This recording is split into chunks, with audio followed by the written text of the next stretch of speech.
Welcome to all to our 2016 Town of Oyster Bay Hurricane Seminar. We've done them before very successfully, informing our town residents of the dangers of tropical systems. And I welcome here tonight Town of Oyster Bay Supervisor John Venditto. John, come up here to say a few words, please.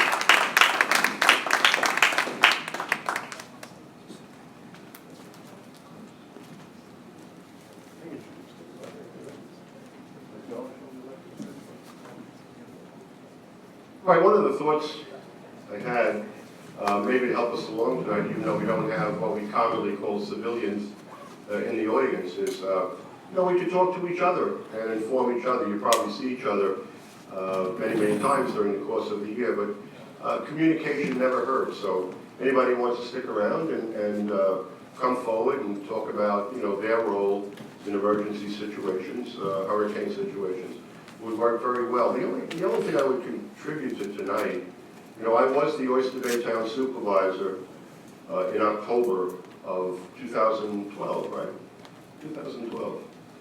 And I've lived in Massapequa, Nassau County, Town of Oyster Bay, all my life. And I've seen every named storm you could think of since 1949. But I never thought I would see anything like the events of late October. Was it October 29th, was it? Yeah. The Monday? And, we all know the old adage, every cloud has a silver lining, no pun intended. But in all the time I've been the town supervisor, and I'm in my 19th year, I spent 10 years on the Oyster Bay Town Board as a council person as well, I have never seen a better performance. I mean, it truly was the finest hour, not just for the town of Oyster Bay, but for all the people in this room, obviously, all the entities involved in the response to the storm, across the board, whether it be the police, fire, PSC&G, Red Cross, the pet good friends, we're the pet safe people. It was just an amazing response. And to this day, September, where are we at, 22? September 22 of 2016, so almost 4 years later, I don't think a week goes by that in my travels, I know the other electeds, I speak for the other electeds when I say this, when they talk about the response of the various entities represented in this room and beyond. It truly was our finest hour. And the reason it was is because of nights like this, when we came together, communicated with each other, and coordinated with each other. I know many times the gun misfires, as it did a couple of weeks back. What was the name of the song? Lenny, help me out, I'm losing it. What was it? Oh, Hermine, yeah, it was an awkward name, that's why I always want to say Herman. But you know what? It doesn't matter, because it only takes one, as happened in October of 2012. And it was a grand effort, and it's nights like this that make it possible. So I welcome you all to our Hurricane Seminar, and I thank you so much for all that you've done, all that you continue to do, and all that I know you will continue to do in the future. Thank you all for being here.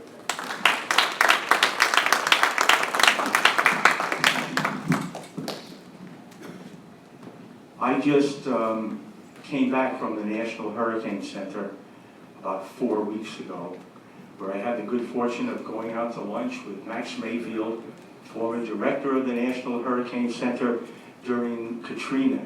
I trained under Max many years ago, and he is a Southern gentleman that has gained a huge amount of respect. Also joining us was Dan Brown. He's the warning coordination meteorologist at the National Hurricane Center, a colleague, by the way, of Gary Conti, who's here tonight and is the warning coordination meteorologist in the New York office. We all went back to the center. I had a chance to chat with Rick Nabb. Dr. Nabb is the current director, and I can tell you that the town of Oyster Bay clearly is on the map at the National Hurricane Center. I did have a chance to address the surge unit. The lead on the surge unit is Jamie Rohn, R-H-O-N-E. If you ever get a chance to listen to Jamie Rohn speak, he is a phenomenal meteorologist, a phenomenal scientist. He's worked with President Bush. He's worked at the White House with President Obama. And that surge unit is doing cutting edge work. And we'll talk about that in a little while. I met with the Hurricane Hunter people, and I asked the usual question: how dangerous is it to fly into a tropical system? And the answer was that it is more dangerous to cross a busy Miami street than it is to fly into a major tropical system. An interesting observation. And of course, I had a chance to chat with some of the senior hurricane specialists that I've become friendly with over the years. So I bring back a number of lessons that over the years, and we continue to share with our residents here in the town of Oyster Bay. I also tell everyone here tonight and those listening on our live stream for the first time that the town of Oyster Bay is prepared to come to you. We will make a road trip. You tell us when you want us, where you want us, and we'll be there at your organization to do a presentation. And that really leads into some of the initial slides that I want to show everybody and share with everybody, because I have a challenge to the residents of the town of Oyster Bay that I want to set forth tonight, and it's something that I think needs a whole lot more evidence or emphasis than we've been giving it over the years. For example, after every major event in the fire services, they do a hot wash, an after-action report. National Weather Service, National Hurricane Center, they do a service assessment. They did it on Irene, they did it on Sandy. What we did right, what we did wrong, what we could do better. That's very important. All well-intended, all very productive. What are we not doing? I don't think I've ever seen a report of that nature directed at our citizens. What are you and I doing right? What are we doing wrong? And what can we do better? Because there is no doubt about it that without the support of residents in terms of preparation, in no way, shape, or form are we ever going to reach that level of safety that we should reach, that we should be comfortable with. And so let me just start with a couple of slides here.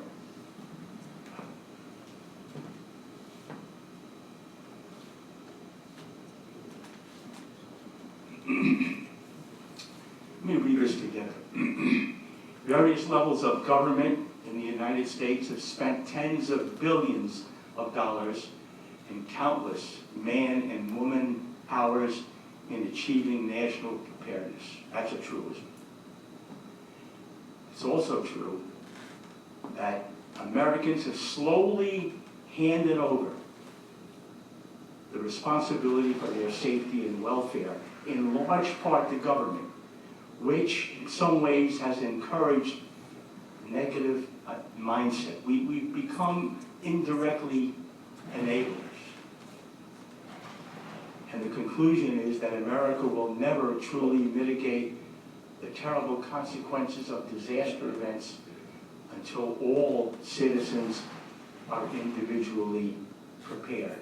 And that's really the challenge here tonight, is the challenge we put out and will put out on the road to ask everyone who are residents to embrace the culture of preparedness. We make jokes about the children of the 50s and the 60s. I'm one of them. We would, in school, we would put our hands over our head and go under a desk. We had civil defense training. But it started, that culture of preparedness started at a very young age and continued throughout our school career. That's one of the lessons to be learned, start young, start young. And what we've done is Senator Venditto amongst us? I don't see him at the moment. Here's I want to share an experience that I've had very recently. When I was in Orlando at this year's National Hurricane Center Conference, in a packed hall, they call out my name, Lenny Simons, having brought up live webinars to Long Island for their children. This year in the town of Oyster Bay, we brought up some 600 to 800 children. We've exposed them to a live hurricane webinar. It was fabulous. Senator Venditto joined me. Councilman Joe Pinto was out there also. And it's a great experience. The children absorb a huge amount of information. They ask great questions. This is the kind of thing that we're going to do again and again. It's the outreach of the National Hurricane Center that has been very productive. And again, that culture of preparedness, that mindset that's so important. Now, if you, I'm going to give you 3 quotes to sort of set the table here tonight. 2 of the 3 quotes, somebody in this room should know. If you get both of them, the third one you won't know. If you get both of them, Commissioner McCaffrey will take you out to lunch. Would have made it harder. I have often said that the battle against the hurricane is won outside the hurricane season. Any takers on that one? Okay, you're home free. Justin. The answer to that is Max Mayfield, the former director of the Hurricane Center. Second quote, it's tough to make predictions, especially about the future. Somebody would get this one. It's tough to make predictions, especially about the future. I'll give you a hint. It'll be better. I'll be back. Sorry, Justin. Come on, Brad. That's half a lunch. You have water. And the only certainty in tropical weather forecasting is uncertainty. It's really a very important concept for those who like to be critical of forecasting in tropical cyclones. You really need to accept the fact that the science, we've improved it, the fact forecasting, we've improved a lot of things, but we're not quite home there, and it's imperfect. So, I'm going to go through quickly some of the thoughts about communication. That's the sea change, literally, at National Hurricane Center conferences. The Hurricane Center, and I think the local weather forecast office now have engaged social scientists that are giving us input. What words should we use? How do we say something? Does it make a difference? We ought to discuss that openly in a little while, and it certainly does. And do we need to change anything that we're doing? Dr. Nabb, director of the Hurricane Center. This is really a very important statement. It's not all about the forecast. This is the director of the Hurricane Center making that statement. Brian Norcross of the Weather Channel, fabulous. Fabulous critic, always with a solution. Brian says, leaving home is hard. It sounds simplistic, doesn't it? But it's profound. If you accept that statement, then you understand how we word something, how we send out watches and warnings means something to people. Do they understand it? Are they going to respond to it? How to communicate probabilities when a track change of 20 miles can affect surge, and the timing of high tide can make a huge difference. Another big issue. Hurricane amnesia against hurricane hype. This is proof positive tonight. As you go out from 2012, people become complacent. People don't have the interest they had. If you go down to Florida, they haven't had a hurricane in Florida before Hermine, which was only a Cat 1, since 2005. Ask Floridians about hurricanes. They too have forgotten the dangers, have forgotten the importance of preparation. Let me skip this, an old quote, run from the water, hide from the wind, we'll get into that shortly. Here's what Brian Norcross of the Weather Channel suggests. Tell the public what we know, tell the public what we don't know, and tell the public when we will know it. An interesting approach. No one told us in Sandy where to park our cars and trains, by the way, believe it or not, which we lost plenty of, but left in vulnerable positions. Impacts. Well, we're talking about impacts today. In fact, we are. The National Weather Service local offices has also participated in the change of communication. The role of social media. Everyone, when we have a major event coming, on social media becomes a meteorologist. In fact, I've concluded, Judge Kent, that on a major event, there are more meteorologists online than there are lawyers. That's what he's saying. So, who do I listen to online? Trusted sources. How about the rumor in Sandy that there were sharks, okay, in New York City streets because of the water? If you don't believe it, here's what was posted. Sharks infested in New York City streets. Did people believe that, or did they believe it, or do they believe it? Most definitely believe the answer to that is yes. FEMA study. The less likely you are to perceive disaster as a risk, the less likely you are to prepare. It's a truism, we need to spend time on it. Again, what's the worst plausible threat based upon what we know now and when we will know more? These are just suggestions of how to communicate differently. What makes you evacuate? Mandatory or voluntary? Fear messages? In Sandy, because of certain rules that existed at the time, the National Hurricane Center handed over to the local weather forecast offices watch warnings and much of which they now retain, having learned the lesson that when National Hurricane Center handed it over to the weather forecast offices, a lot of people thought that the threat level dropped. That's not going to happen anymore. Max Mayfield. I think the day is coming. I think eventually we're going to have a powerful hurricane in a major metro area, worse than what we saw in Katrina. And it's going to be a mega disaster with lots of loss of lives. And that's an impact statement, and that's something that we should all think about. Now, what I've done here, and I'll go through it fast because I want to have a number of other speakers here with a lot of expertise. I want to go through some myths and misconceptions. Anybody know what the global hawk is? I'm just curious. Okay. The global hawk is a new bird recently discovered in Butterfly World in Florida. Well, the answer to that is obviously not. This is the global hawk. National Hurricane Center sends this unmanned plane into Hurricane Center, and they drop instrument package signs, and it's a new approach. It can fly for long periods of time, and it has flown this year. If I live near the water, but I can't see the water, so that I'm not afraid of storm surge.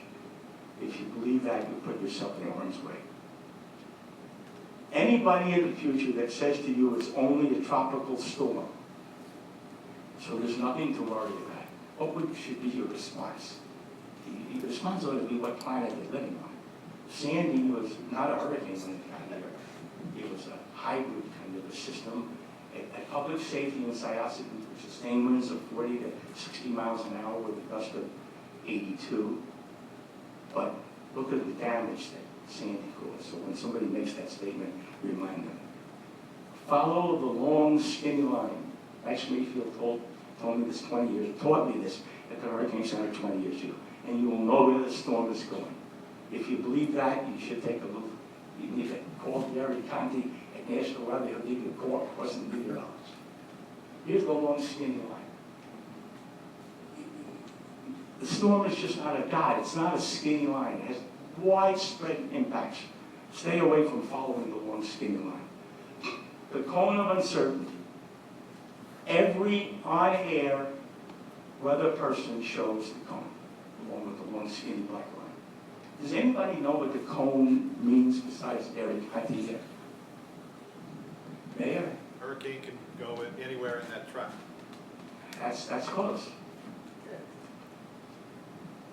In the last 5 years, by their accuracy in terms of track, this cone, I'm going to get into that in a moment, says that the center of the storm will be somewhere within the cone 2/3 of the time.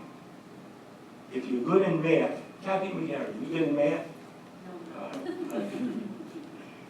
1/3 of the time, that means it's outside the cone. So let's go. So this idea that if you're in the cone, you're in trouble, and you're out of the cone, outside the cone, you're not in trouble, doesn't fly. So you see that bottom line? It just goes to show you how accurate we've become since 1990 in terms of track error. Look at the difference. This is the track error of the National Hurricane Center, the 2-day track error in 1990, and look at what it is in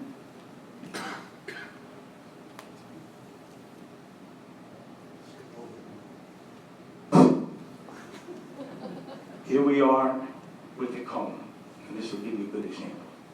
So this is Katrina, and this is the cone that goes back to 2005.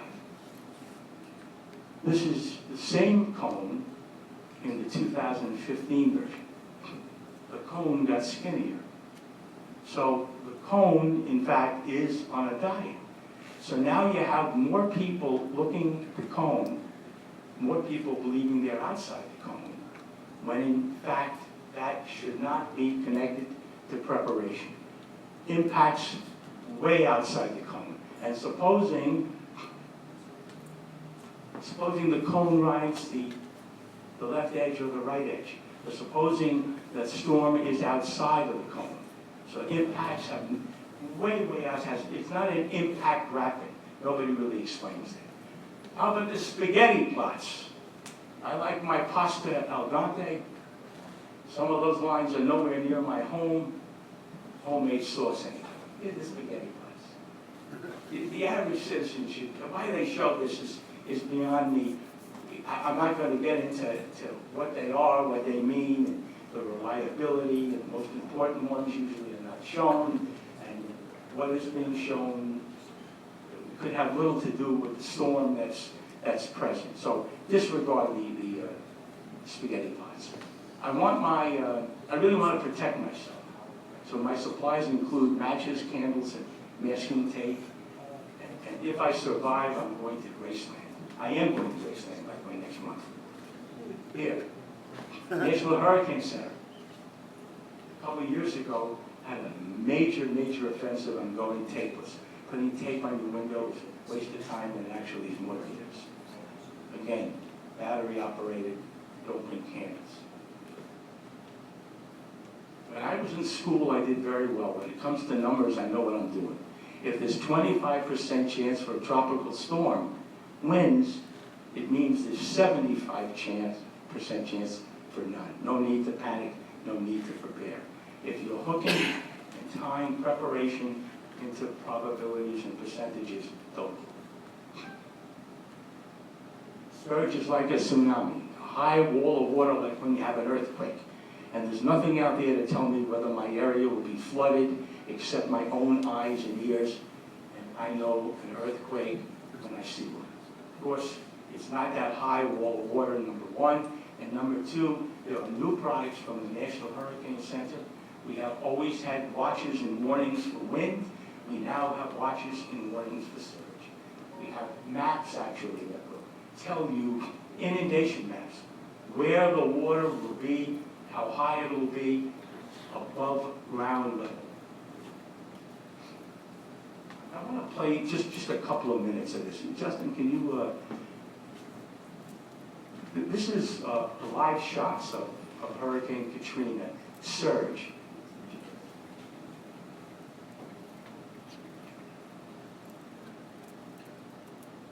Gulfport, right on the coast. We got a big storm surge coming in now. These roads are going to be completely not going to be able to drive. Comes some surge. Surge is coming over the road. Well, this storm surge is getting pretty intense now. The winds are picking up. This is Highway 90.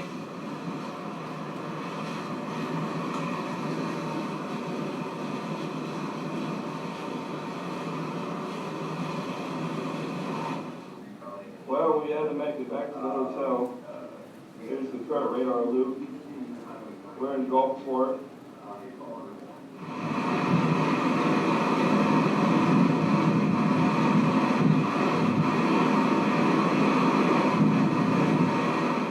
Well, there's the Gulf of Mexico right there, coming into our parking lot.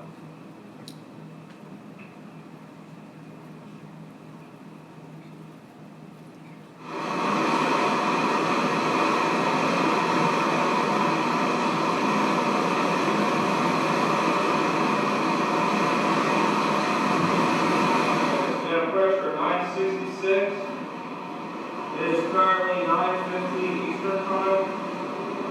8:15 Central. 966 Boulevard and outside is absolutely ferocious.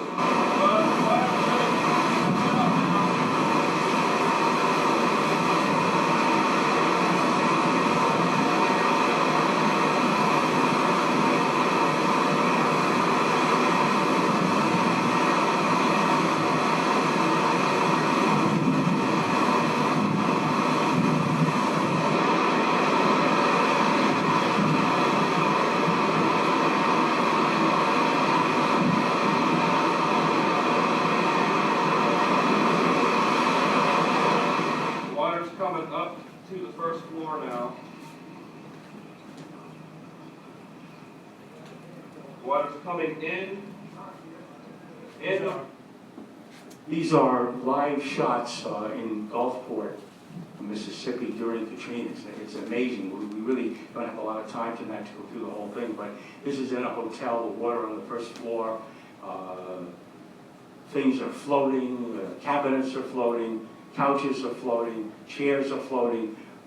Why, when somebody tells you to evacuate, it might behoove one to move away from the coast. Justin, if the wind increases, I consider evacuation. Wind speed is the criteria for evacuation. Water is a very important criteria. This is a map I want to show everyone. Kathy, could you help me here with this?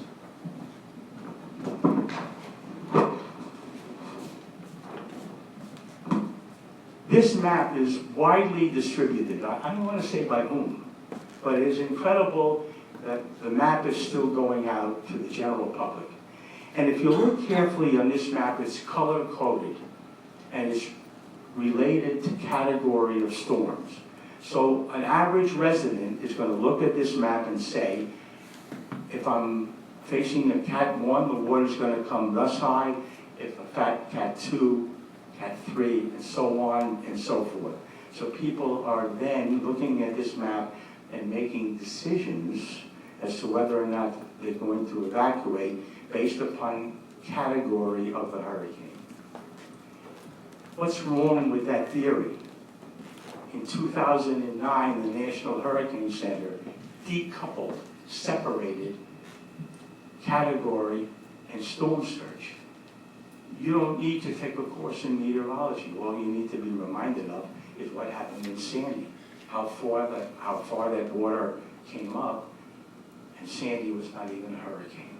So again, don't connect your preparation or your response to evacuation orders based upon category of the storm.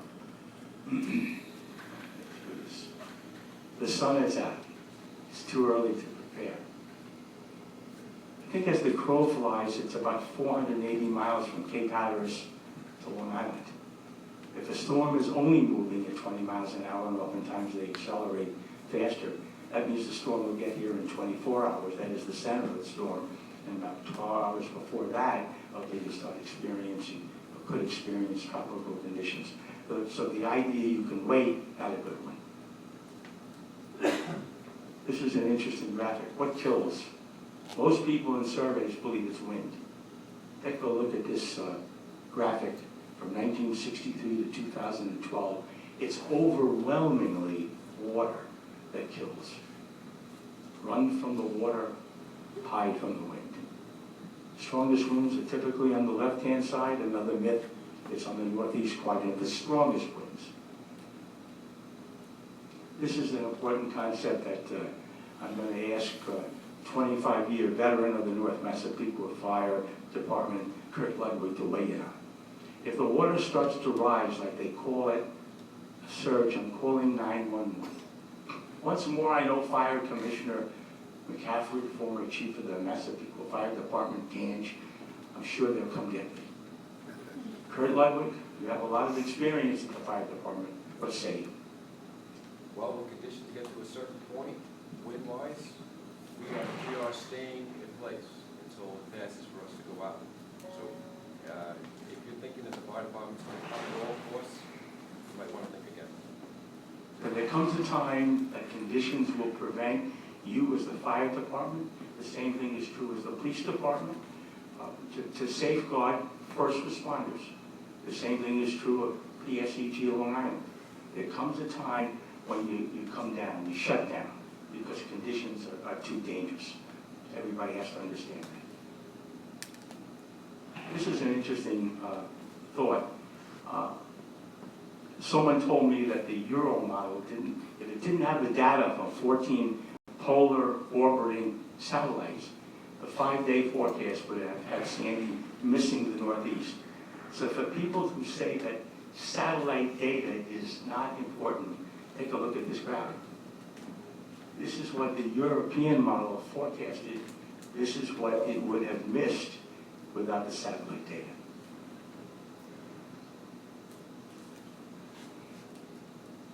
Now,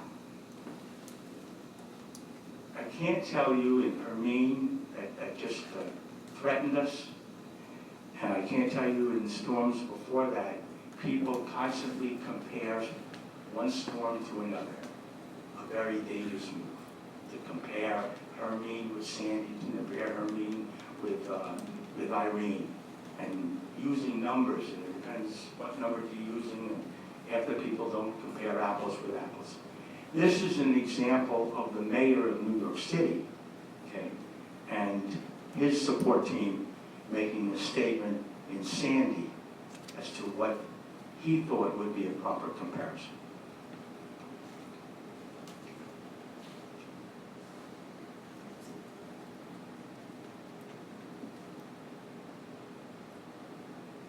Let me tell you first, we are not ordering any evacuations as of this time for any parts of the city.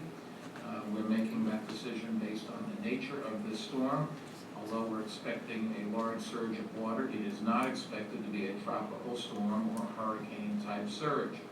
With this storm, we'll likely see a slow pile-up of water rather than a sudden surge, which is what you would expect from a hurricane, and which we saw with Irene 14 months ago. So it will be less dangerous, but make no mistake about it, there will be a lot of water, and low-lying areas will experience flooding. The city's department. This is the health commission. The health Commissioner is also standing by his side, failing to initiate an evacuation of patients at hospitals, etc. Don't compare storms with storms. Now, the biggest, obviously, single enemy in this high consequence, low probability event is complacency. I want to introduce Justin McCaffrey just for a moment. And I know he's uncomfortable, didn't want me to do it, but I think it's important for all of you who are so active in the emergency management community and for our residents to know that one of the lessons that we learned in Katrina is that if you're in a critical position in the emergency management community, you better have the skill set to match that position. So that if you were judging horses, perhaps you ought not become the director of FEMA.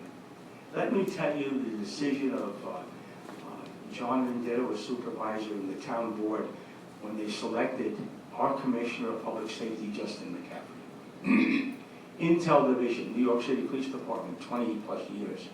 Worked closely with the FBI and the Secret Service, trained in weapons of mass destruction, advanced certificate in Homeland Security, Master of Science in Emergency Management, volunteered During Katrina, he received an award from FEMA for service to the residents of the Gulf, trained in counterterrorism, commissioner, Massapequa Fire Department.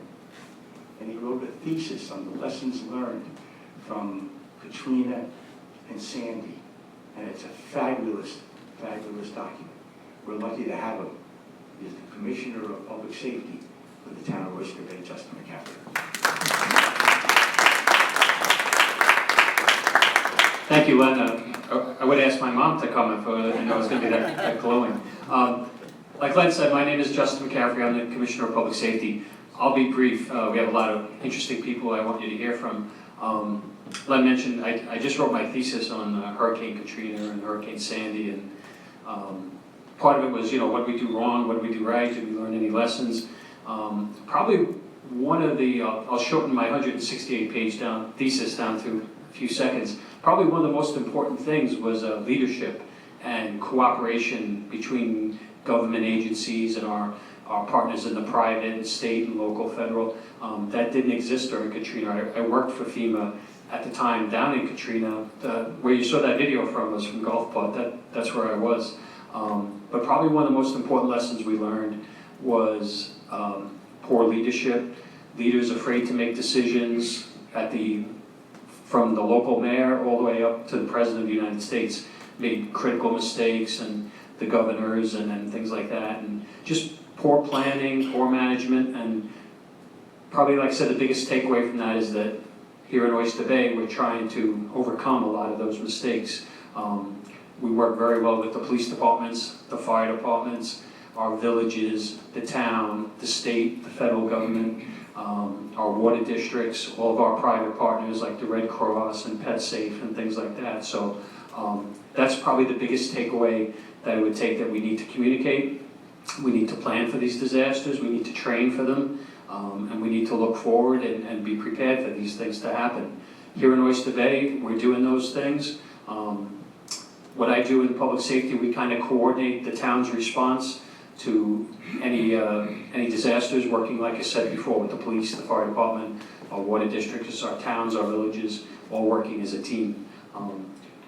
That's our command bus. We use that a lot during Hurricane Sandy. We use it during our concerts, parades, street fairs, any events going here on the town. The Nassau County Police will be using it on Monday for the presidential debate. So inside that, we can virtually talk to any police department, fire department, private security. We can talk to Hofstra Security on there. We have their radios. So it's an asset for things like that.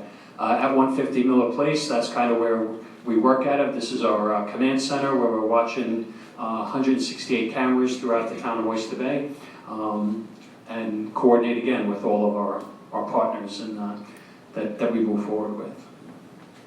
All right, I'm going to give it back to Len now.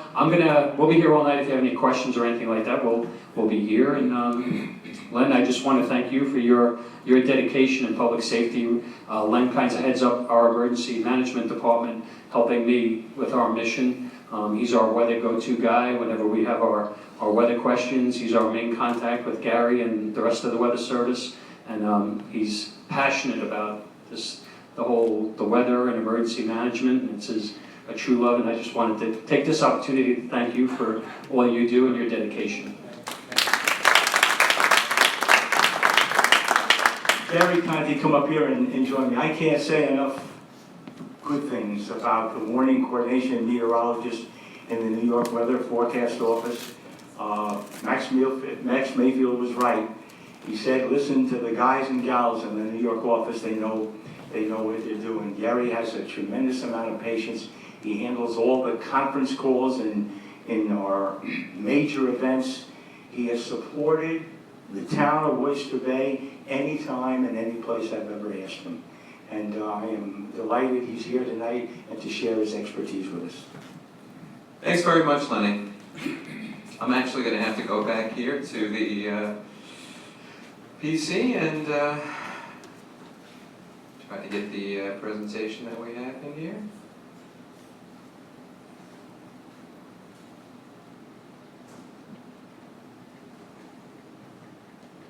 Okay.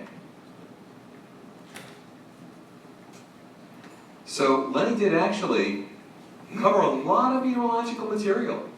And so hopefully you'll pick up on some of the extra things here I'm going to go throw in here.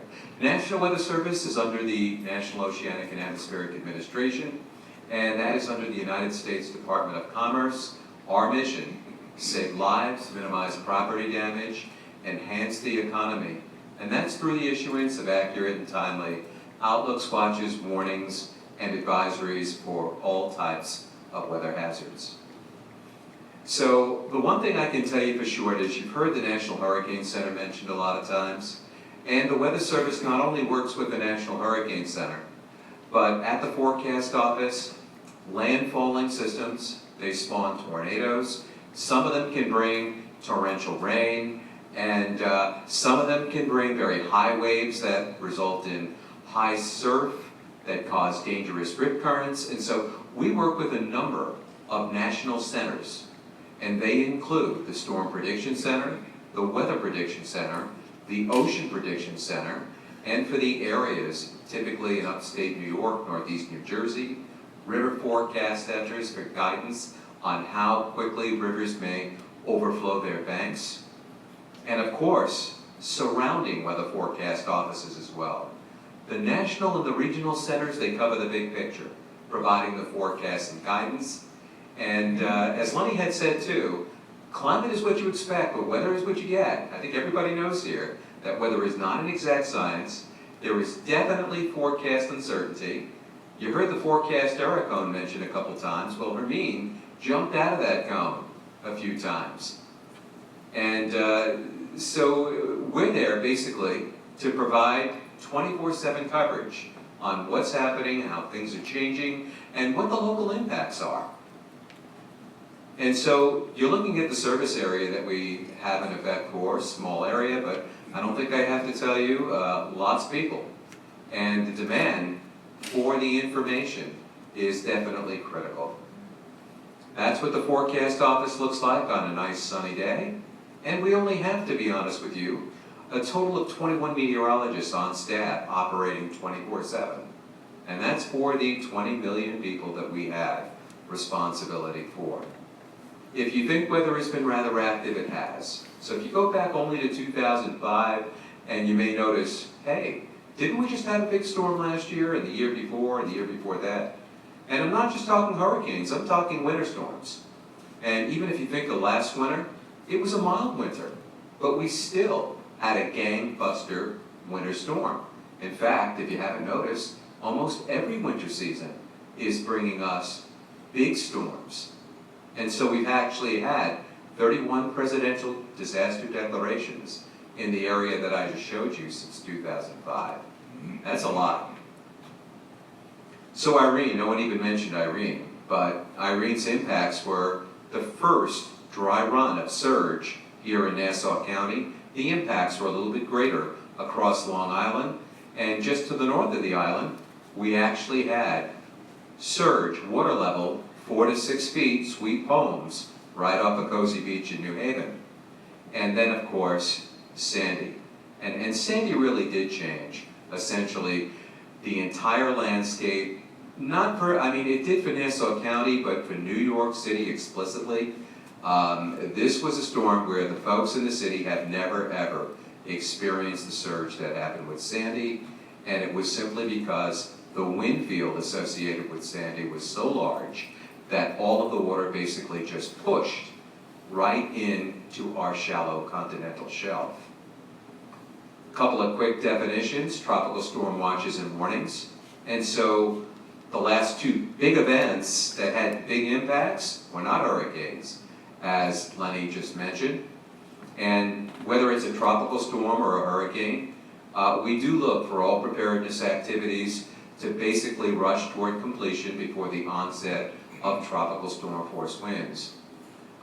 Very critical for people living in the barrier beaches, people who operate ferries that have responsibility for evacuating people. You can't be doing that with tropical storm force winds. This was a little bit earlier today when we take a quick look at the tropic, courtesy of the National Hurricane Center. And I think a couple of things that you can see here is call is basically spinning out there, and you can take a look at the forecast error cone in the upper right, which shows it basically looking wide right of Bermuda. And then we can take a look at Lisa, and Lisa is we'd like to call it a fish storm, pretty much impacting the open waters of the Atlantic. And we're keeping our fingers crossed, like many of us are, that we can ride out, we hope, a quiet rest of the season, as Hermine gave us an opportunity to basically display some of the new products that we had on hand. And so typically, as we work down from the Hurricane Center to the local forecast office, the information flow from our forecast office typically begins formally about 5 days out ahead of any potential impacts. That being said, I can tell you that we are actually speaking with key partners about a week before time.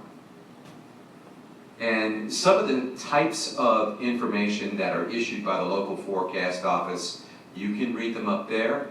Marine weather warnings, hurricane local statements. There is just a plethora amount of information that we do issue.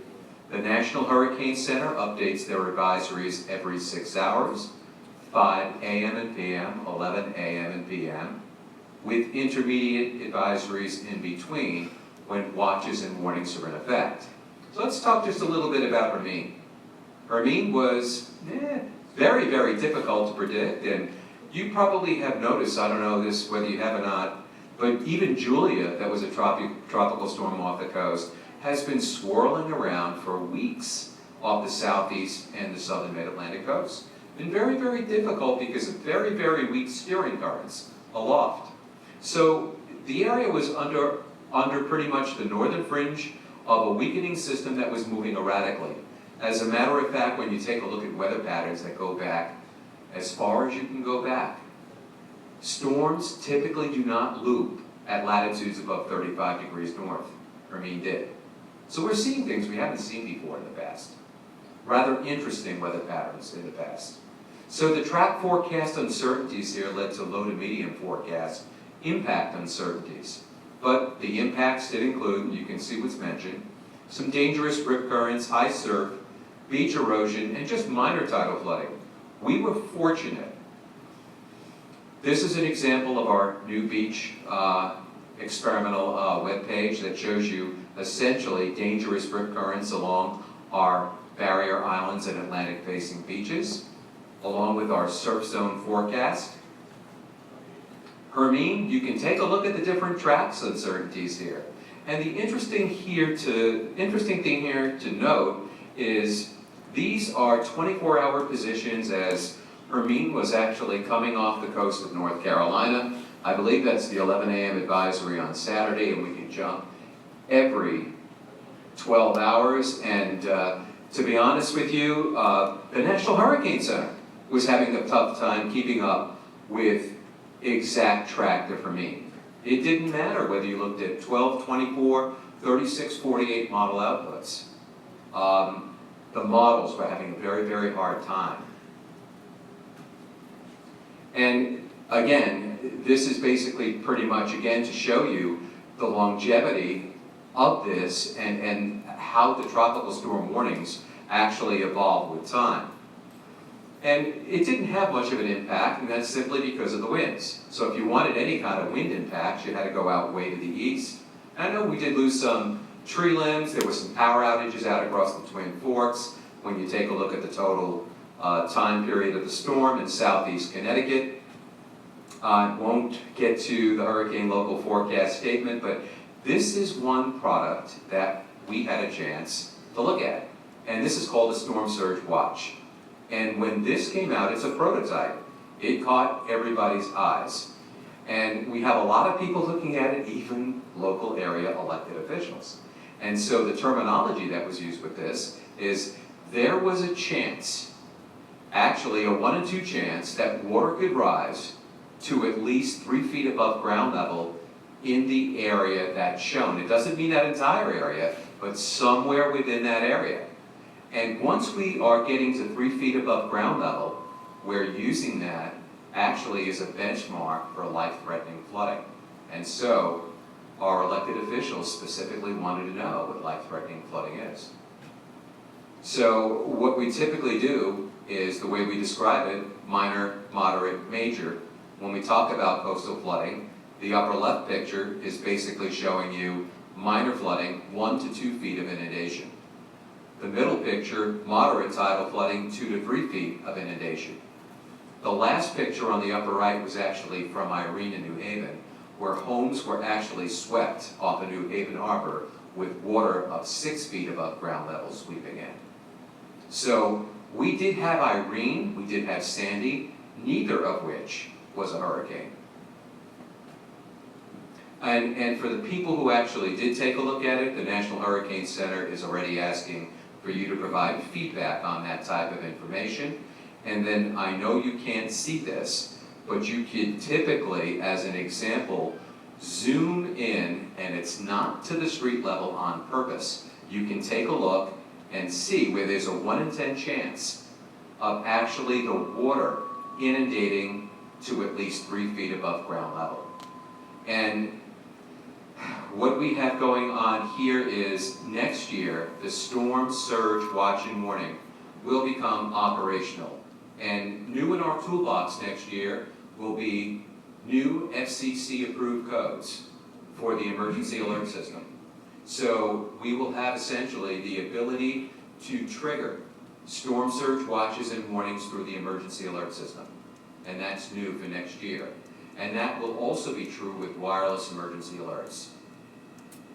And that is one vehicle that will basically help our emergency management to work more closely with elected officials like your county executive or your town supervisor, which we've had the privilege to talk to many times during storms. Should we evacuate? Where do we evacuate? When do we evacuate? How high is the water going to get? How far inland is it going to penetrate? There's a lot of tough questions, a lot of really tough questions. But since Sandy, to help us improve communication, we have these new graphic packages courtesy of the Storm Surge Unit at the National Hurricane Center. And Hermine at least provided us with an opportunity to show you what they actually would look like. So very, very lucky in this particular sense.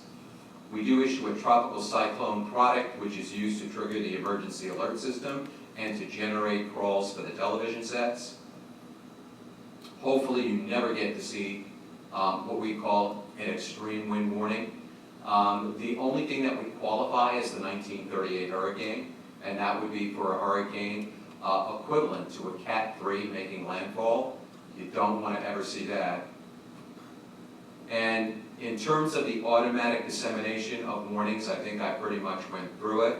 If you also subscribe to our NWS Twitter account, we bot out automatically all of the tornado, flash flood, and severe thunderstorm warnings.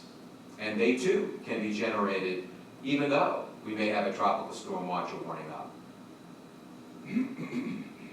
So, coming to us for the 2017 hurricane season, we're looking at the addition of a wireless emergency alerts. And I think here it may be, and this may be misstated, I believe that we're looking at storm surge warnings for next season. Okay, key contact information, our forecast office, our meteorologist in charge is Ross Dickman, I'm Gary Conti, and we try our best to work as closely as we can with everybody in trying to deliver a clear and consistent message, knowing that weather is always changing. Lenny? Thank you very, very much. We work very, very closely with our utility here on Long Island, PSEG, Long Island. We have the emergency manager, Lou DeBrino, along with Brendan Beebe and Sal Harachi here, and I thank you gentlemen for coming here tonight. We have, our level of communication continues to improve, and then you talk about partnership, that also continues to improve. I attended a portal training just a couple of days ago, and this is use of technology to communicate and for collaboration to both the benefit of PSEG and the town of Oyster Bay. And I think it was an excellent training. It goes to show you what you're doing on behalf of all of us here on Long Island to improve our communication, cooperation, and collaboration. Lou Debrini, come on up.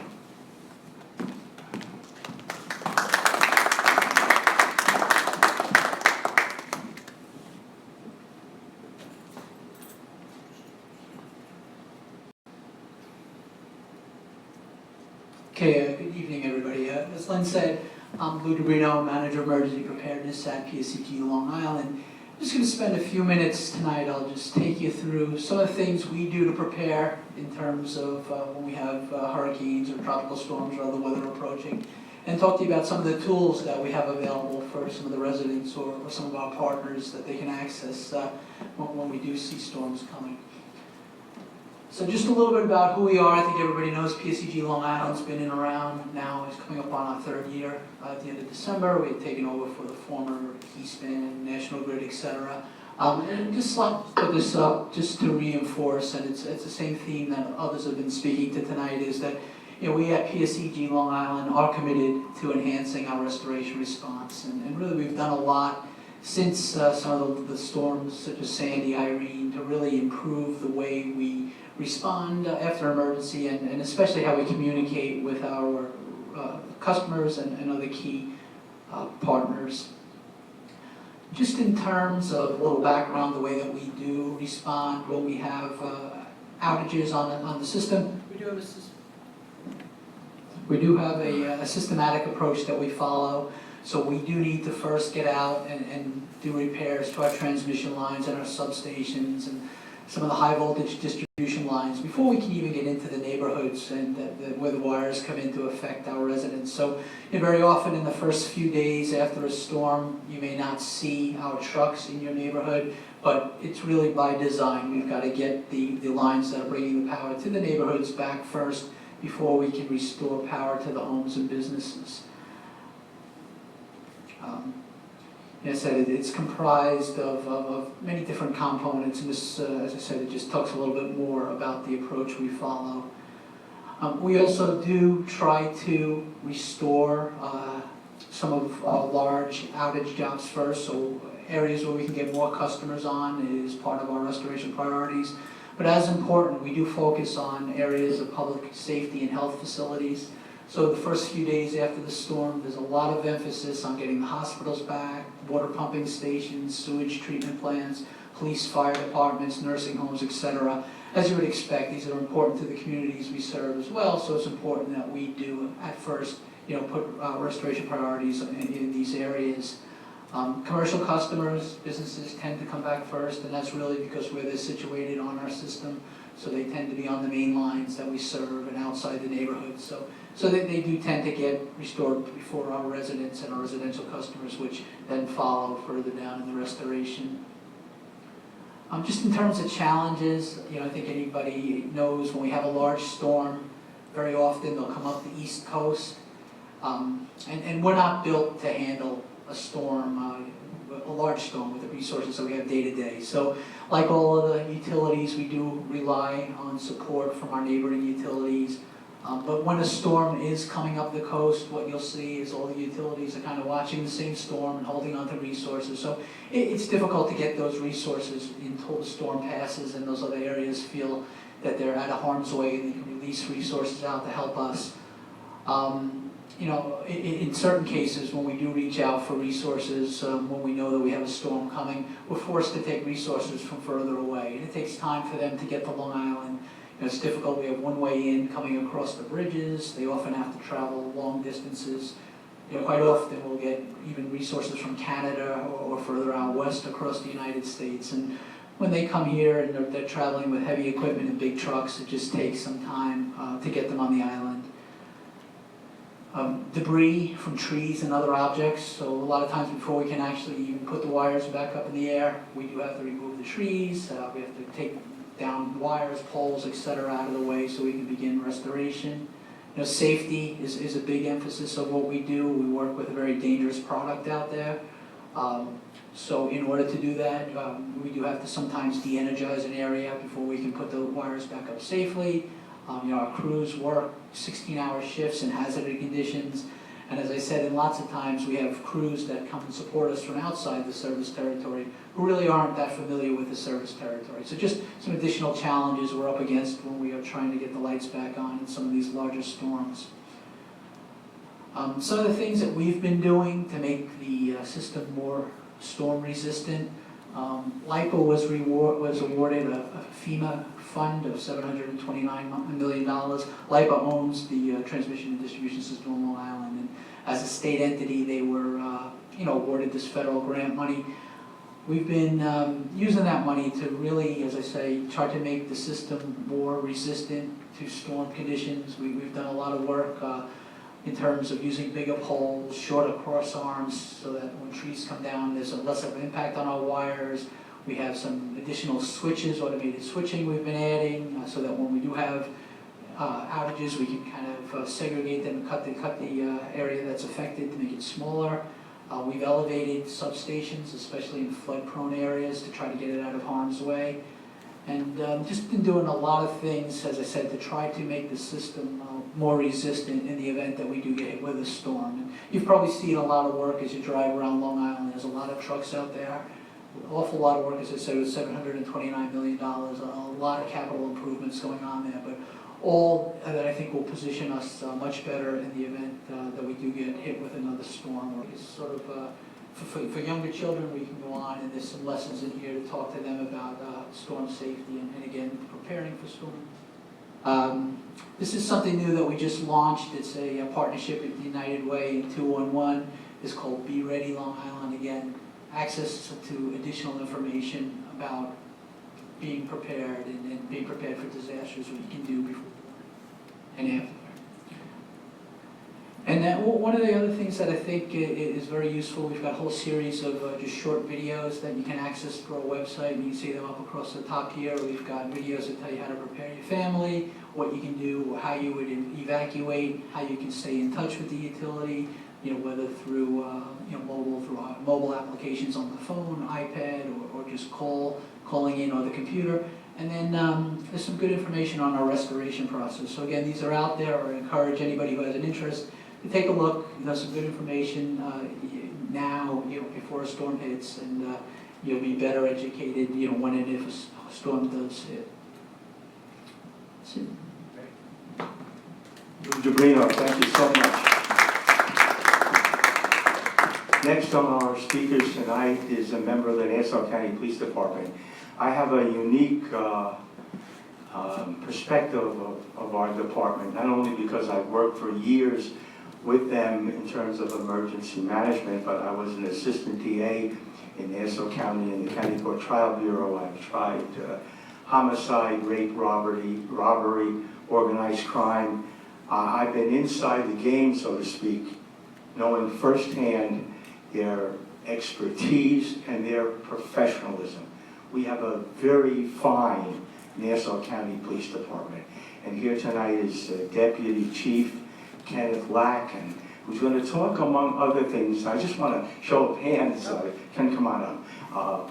How many people here know what Smart 9/11 is? Well, we have two hands.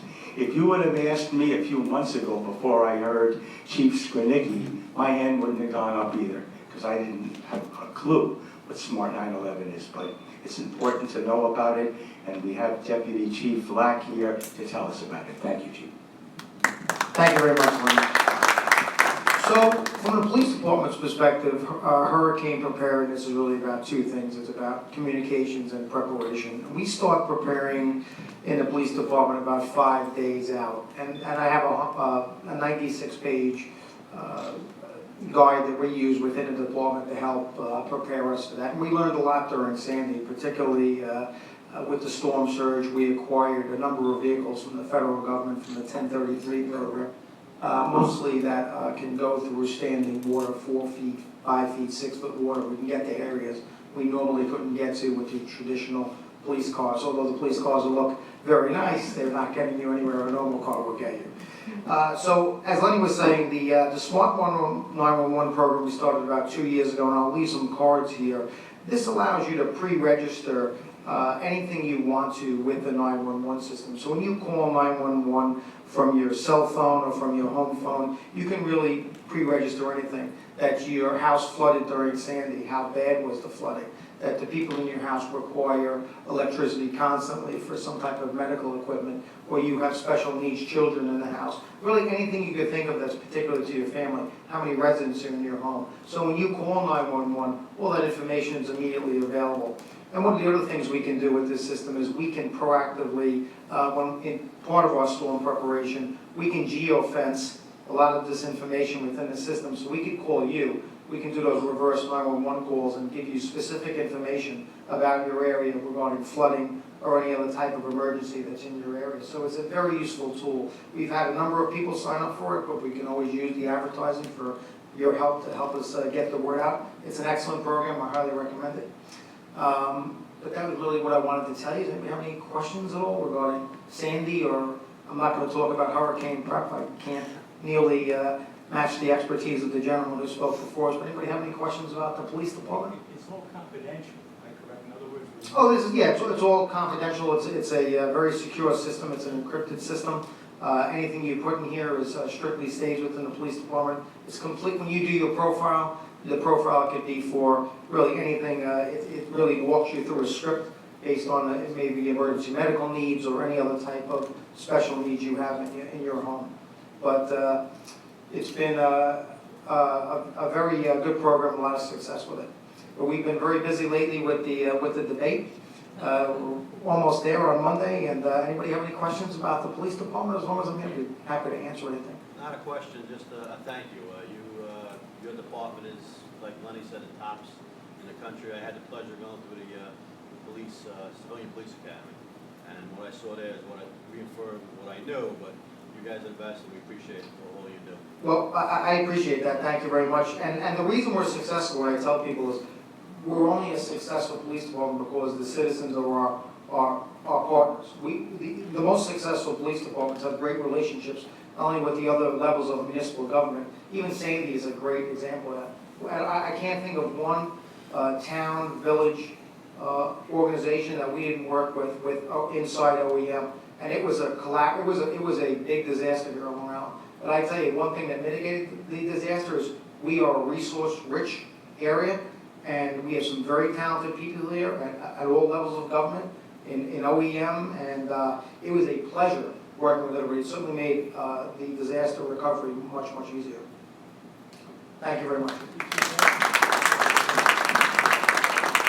If you mention the words flooding, tornadoes, snowstorms, hurricanes, almost universally, almost always in the same sentence, you'll mention the Red Cross. 40%, by the way, is a statistic I didn't know until recently, of the nation's blood supply comes from the Red Cross, to give you an idea how important they are. They are not a government-funded organization. They exist because of volunteers. And we have one of those good people, a couple of those good people here tonight. I'm going to call up Paula Morrow to help us understand what the Red Cross does and help us understand our role in preparation. Thank you so much.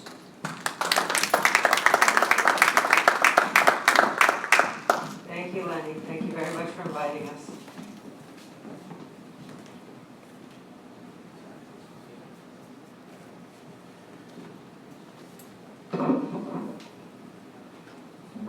I'll make it quick, but with vital information.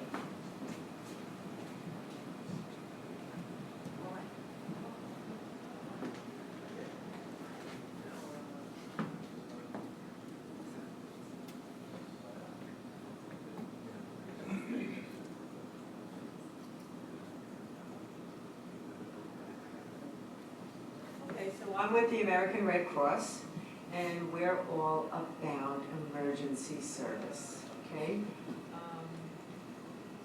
So we work with the 5 boroughs of New York City, we're with Connecticut, the Lower Hudson Valley, Orange, and Putnam, Rockland, and Sullivan, and Westchester. That's my chapter. Almost 13 million people served by 3 chapters: New York City, Long Island, Metro New York North. We respond to 6 to 9 disasters a day. They're not all hurricanes, but they're all different types of disasters. Fires, people in trouble. What we do, we set up sheltering, we set up feeding assistance, counseling, referrals, and relief supplies. So we are there. We are the only agency that is mandated by the federal government to have a seat with any disaster. We're not funded, as he said before. All our funds come from volunteers, donations, but we are such an important organization that they do require us to be everywhere that there is a disaster. And now, of course, we're working into other areas, not only weather, but things like terrorism. We were called in the other night to help feed people that were out of their homes because of the bombing. So it is really a vital organization. We also serve to the armed forces. We have emergency communications and financial assistance. We help with medical and mental assistance for, post-traumatic stress. I know that gets a little bit away from weather and hurricane, but this is part of our services. We restore families, we link them together, we have international family tracing, also Holocaust tracing. I think that's a service that we provide. And of course, the life-saving skills courses, CPR, infant and child adult CPR, basic first aid. These are all courses that you can learn online, or you can call the Red Cross and they will come in, have you come in. You can take a seminar with them, or we can set something up at a location of your choosing if you feel necessary. Again, the blood supplies. You can set up a blood drive. There's no cost to a blood drive. Emergency preparedness education, what to do when a disaster strikes. Prepare, respond, recover. This is what we aim to do when we set up a shelter. We get you moving, we send in food, we get you medical, and then thereafter, we will refer you out to the proper agencies. The Pillowcase Project, very interesting project. This project came about with Katrina because when they were running and trying to save themselves, the kids were throwing stuff into their pillowcases. So they cooperative endeavor with Disney, and they got together and they created the Pillowcase Project, where there's the Disney characters. They get together at the schools and they teach the kids how to prepare for an emergency, and without scaring them. They try to make it a fun event. So I have everything on the tables. You guys can come by and pick up any information you want on that. Home for Fire Preparedness Campaign is another campaign that the Red Cross went through every township, New York City, and then here on the island, to install smoke alarms and carbon monoxide alarms so that you would be safe. They're supposed to be every 10 years, you're supposed to change them out. We didn't look at finance, we didn't look at who anybody could have gotten this service, if you needed them. So I was out talking about that. And these are our community relations contacts. We have Senior Regional Director Alex Lutz, Manager Community Relations Denise Boise, and Chief External Affairs Officer Desiree Rayner. Now, what I really want to talk about, these are our services with the Red Cross, but there are other things that we do. Now, my affiliation with them came about through ServPro. And ServPro was one of the biggest sponsors of their READY program, their Ready.gov program. The Ready.gov program is a program that assesses an individual's readiness to respond to a disaster. So we come from the Ready.gov program, and then we moved on into the disaster responders operation. That's what ServPro is all about now with the Red Cross. So what I do, I take both my information from the Red Cross plus the education that I have as a responder with ServPro, and I put together my own seminar, which includes both. This booklet is vital. This booklet teaches you how to prepare for a storm. In here, first off, it's driven for every township. So our motto with the Red Cross and with the Serpro is don't wait, communicate. In the event of a disaster, what should you do? So we put together this booklet to teach the community how to prepare. Where to meet, who to meet, what to pack, your 3-day bug out bag. A longer, if you need to get out and you're going to be gone longer than 3 days, but you need for, say an extended period of time. What the things that are vital. Somebody mentioned disabled people. If you have somebody who's disabled, I have noticed that there are townships that have an application, which I didn't introduce to Lenny, for your disabled person who would need a wheelchair or oxygen, and somebody that you can't move quickly enough, You can't grab your wheelchair and your mom and your pet and your 3 children and run out the door. This is it, thank you, Chuck. Special needs evaluation application. So I'm hoping that I can, get to the town officials and see that maybe we can put this online for everyone, because that is part of my job as an ambassador to the Red Cross, is to communicate with the town officials and to also protect my communities and my citizens. So that's a very important, vital thing. We also include here the Nassau County Town of Oyster Bay, the SWIFT 911 program that they have, which is a communication tools that lets you, that will notify you in case of a disaster. The Town of Oyster Bay is really on top of it. What else do we have in here? We answer the SWIFT questions, what it's all about, in case you don't know, so I would appreciate if everyone would take a booklet on that. And then we also talk about apps on your phone, a way to protect you, which is also it seems to be a part of everybody's information today. Applications that you can get information, receive information to get safe. We talk about things like your documents, your license, your passport, your bank accounts, your medical needs. All of these things should be copied and put in a safe place at a neighbor. You really, God forbid you lose your license and all your documents. How do you go to the bank and say, look, here, it's me? They're going to say, well, go get your birth certificate from the town and get your 6 points of ID and whatever you need. You need to have all of that. You need to have double copies of it. So I say, prepare all your documents. The one thing that I found out doing this now for 2 years is that people do not prepare. And we talk about Hermine and how many people were disappointed. Oh, it didn't come because the storm is so cool, right? You're going to get your movies and you're going to... I just say, we're so thankful that it didn't happen. But I'll tell you what, I can imagine that I would say the 80-20 rule. 80 people were just sitting waiting for the storms to watch movies, and maybe 20 people were prepared. They just don't know what they need.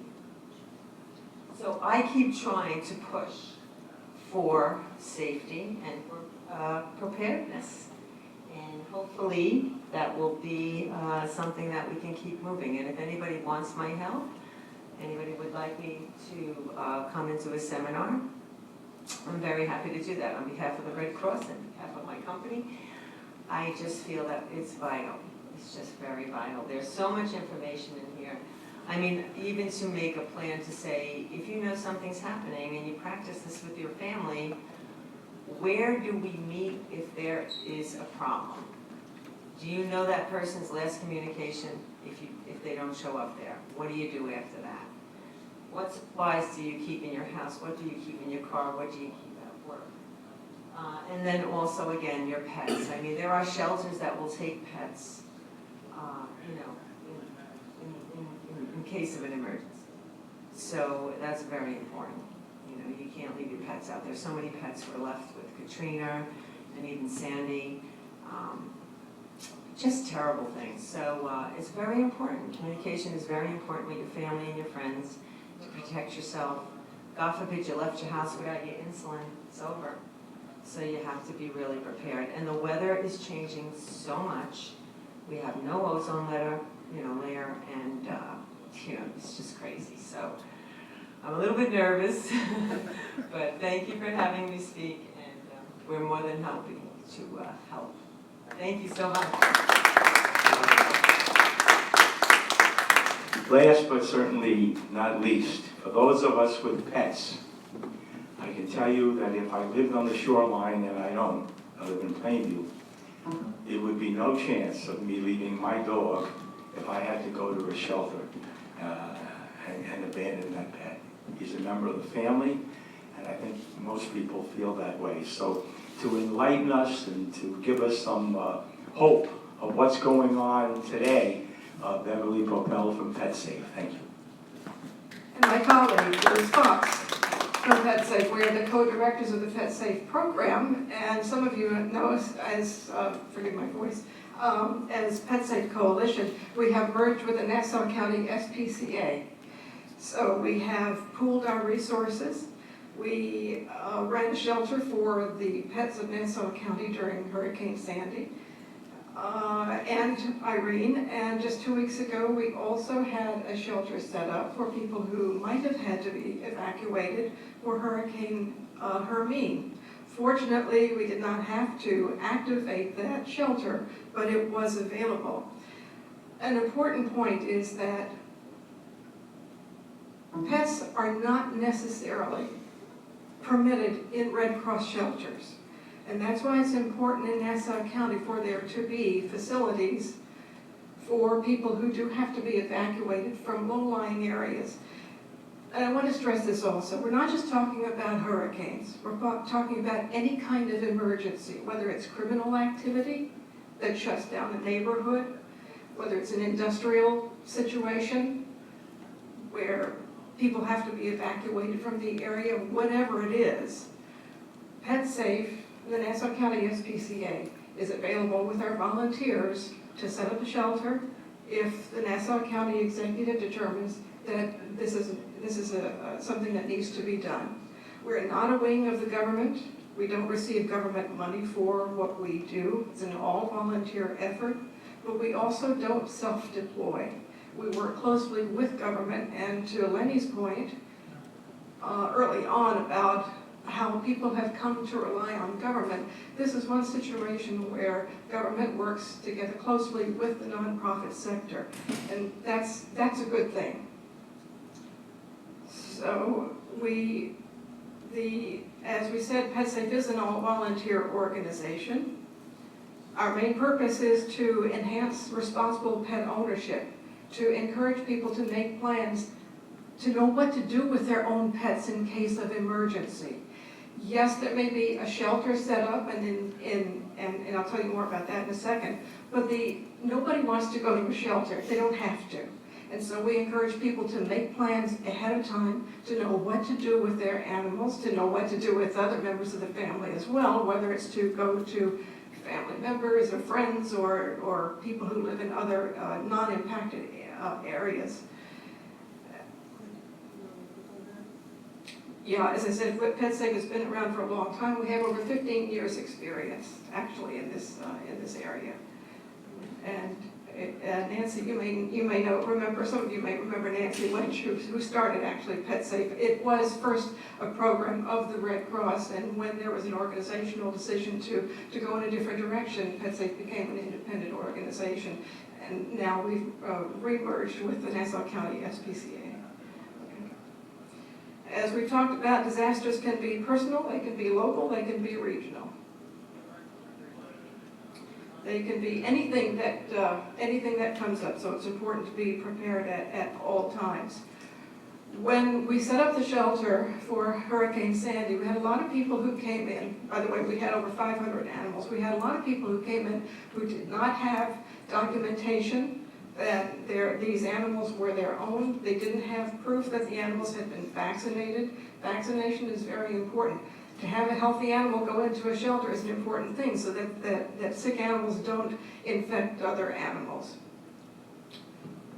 We do have quarantine methods. We do know how to handle a situation if animals come in that are sick, but of course it's better to have your pets up to date on vaccinations, whether it's kennel cough or whatever, so that if an animal does have to go into a shelter situation or does have to go stay with a friend's family, again, you don't want to convey illness.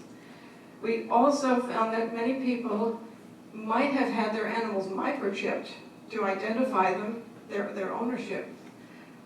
But they didn't realize that when they got a microchip in those animals, they had to register with the microchip company. So the animals had microchips, but we didn't know who they belonged to. Now, on intake, we have, and we train for this, we have training sessions year-round. We train our volunteers how to handle state-of-the-art intake procedures and registration procedures so that the right animals go back to the right people. We had a couple of situations when we had the Sandy shelter of people coming in looking for animals, pit bulls especially. We had to be on guard about that. So here was an emergency situation which called upon our volunteers to be mindful of potential criminality. The Nassau County Police Department, other agencies of the government were very helpful to us to prevent situations that could have gotten out of hand. Another important thing that we noticed was that many of the animals who came in were not socialized.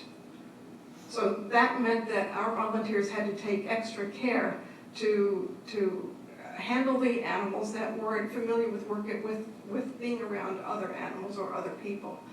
So one thing that we encourage people to do is ahead of a disaster, ahead of a situation, ahead of an emergency situation, make sure that your animals are socialized.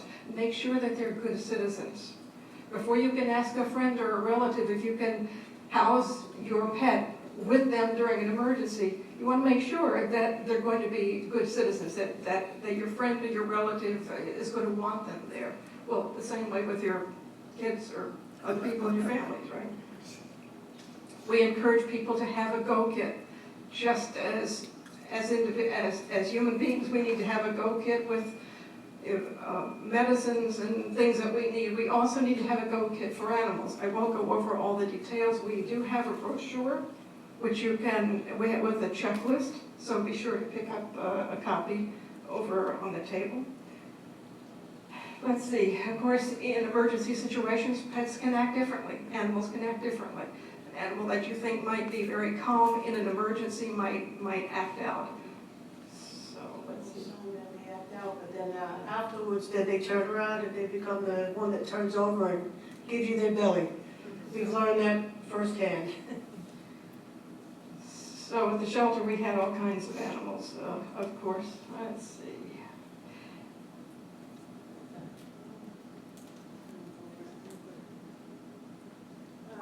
Animals don't act the same when they're, I don't know, a lot of people know about animals that act the way they do when there's a thunderstorm along.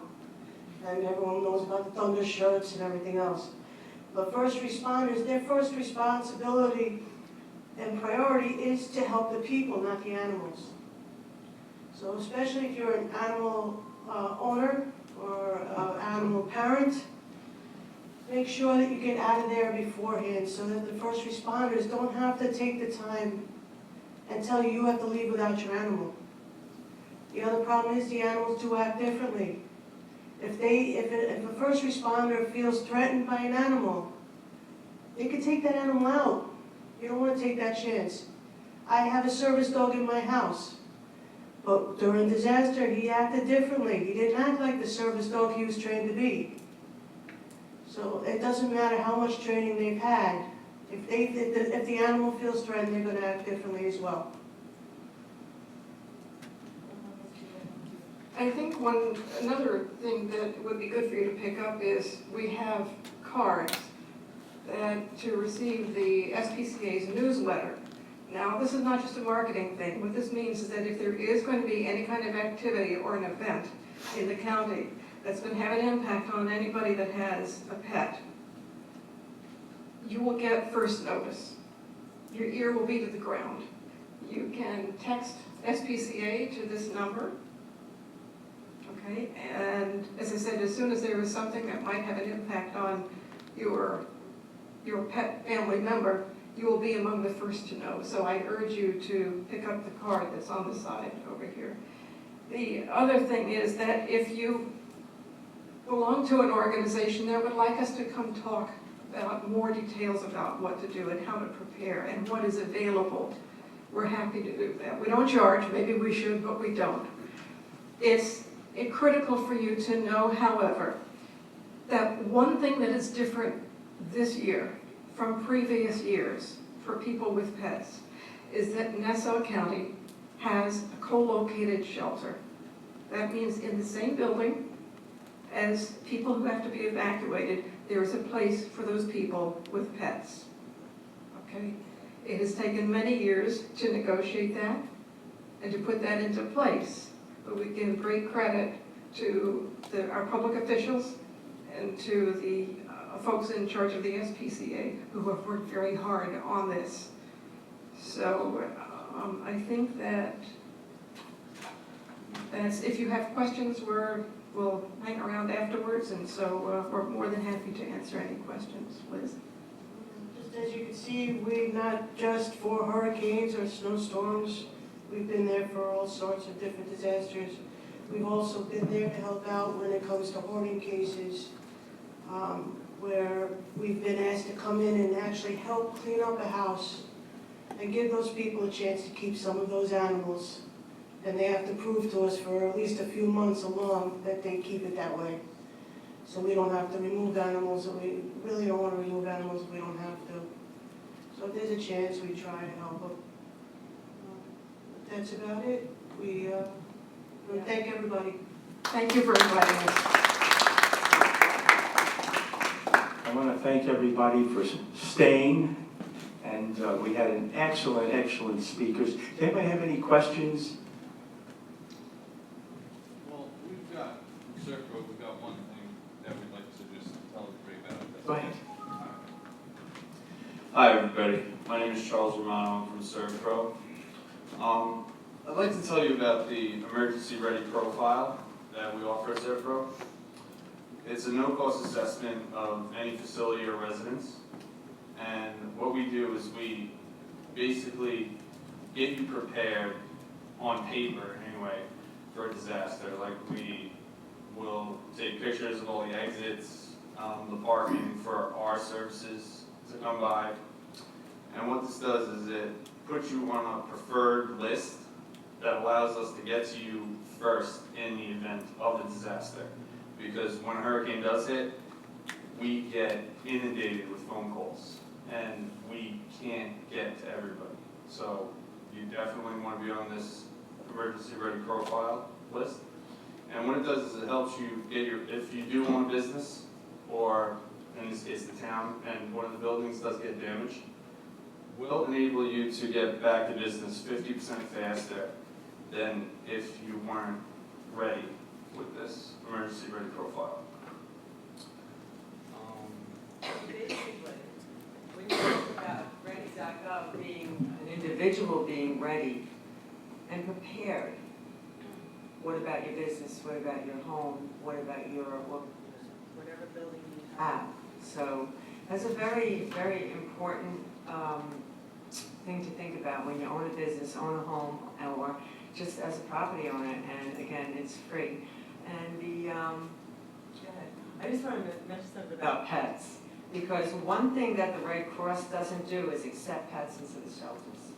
So the ASPCA, very important, very, very. Thank you. Well, if you let ServPro come to your business or residence and establish the emergency ready profile, what we do is we mark down all the gas, electricity, and water shutoffs.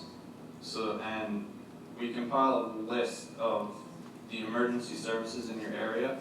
So the hospitals, police department, fire department, and it makes it easier for you in the case of an emergency that you can just pull out this list and go through all these contacts, and you could reach the people that you need to get to faster. And we also have an app. It's the Emergency Ready app through ServPro that enables you to fill all this stuff out, and if you sign up with us and let me, Paula, or one of our other representatives come to your business or house or anything to do this, it gives you a button in case of an emergency that gives a direct line to us, which enables us to get to you faster. So basically, it's getting prepared way before anything ever happens. So thank you. Ladies and gentlemen, thank you all for coming tonight. Get home safe and stay prepared. Thank you.